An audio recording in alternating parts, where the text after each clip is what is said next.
Hey, this is Brendan Quinn, MLive Media Group, here alongside Michigan football beat writer Nick Baumgardner, following Michigan's loss here to Minnesota today.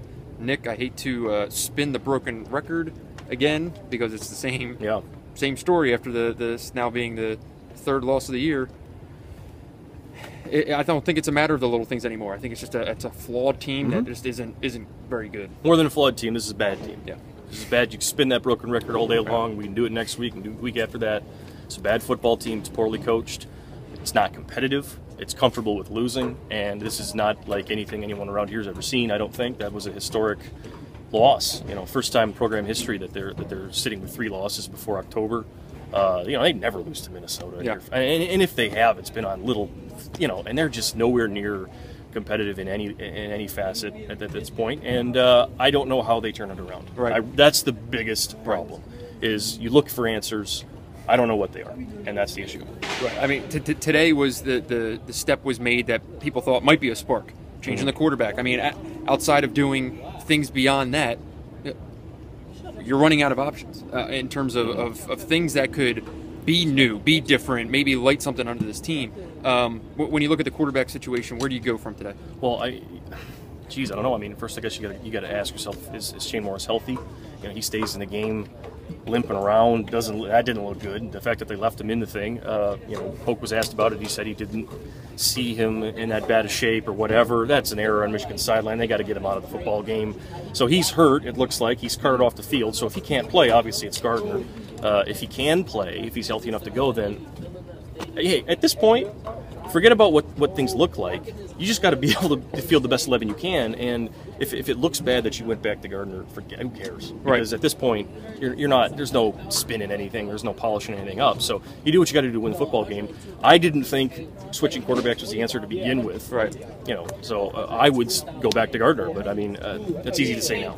Right. When you look at the thing that we hear after every one of these losses is it's the little things. It's the little things that'll change. Well, today was a big thing. They didn't tackle. No. And when there's something that just major and that important and that crucial, just the fundamentals of the game are that far beyond almost looking like they're repairable at this point. What are they out of options? Oh, I mean, pretty close. Because that was the one thing we said was a pretty quality group was their rush defense, and Minnesota just ran right through them. Missed tackles, blasting through holes at the line of scrimmage. That was debunked. And Minnesota's not any good. I mean, they're better than Michigan today by 16 points, but they're not a very good football team. They're not great. I mean, maybe they're adequate or average. I don't know. Splitting hairs at that point. But I don't know what your answers are because, frankly, you weren't competitive at all. Every time, when it was 10-7, the thing felt over because your offense could do nothing. Your offense is completely dead at this point. The line isn't blocking. Your quarterbacks are struggling. No one gets open. When they are open, guys are reaching with one hand. They say the effort's there. There were times today where I wondered how hard that effort was. Yeah. So just as bad as I think it maybe has ever been, and I don't know what you do. I thought for a minute coming into today's press conference that there was going to be something new, that Brady would say something different about his job status, the state of the program, something. Didn't happen today. It was the same company line. I think that's short-sighted, and I think it's disappointing to probably everyone involved, notably the fans who continue to come to these games. Where are you in terms of how Brady, if at all, can change the public sentiment? I don't know.